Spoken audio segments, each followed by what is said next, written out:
nakumbuka kipindi kile kuna mshikaji alimtumia bidie DM, kwanza akapanic, akaposti status, sijui story, anapiga biti, chana ni mwengo, akaposti namba ya jamaa. Sasa ngojeni wamchukua sasa hivi jumla, uone mtu atakapomkwa na kichaa. Wauni wote mnajua kwamba ukishakuwa na mwanamke miaka zaidi ya 5, yani huyo ndio mtu wako, hata kama ana namba yako nini, lakini kuna mahali ambapo moyo wako uko.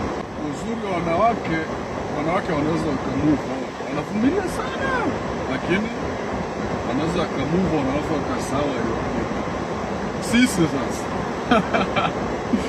there's no moving on. Utamko na kichaa, niendeleni kumpa kichwa, kiganga si nini, mtatumwa nyenye kwenda kumwombea msamaha. Nitakamwambie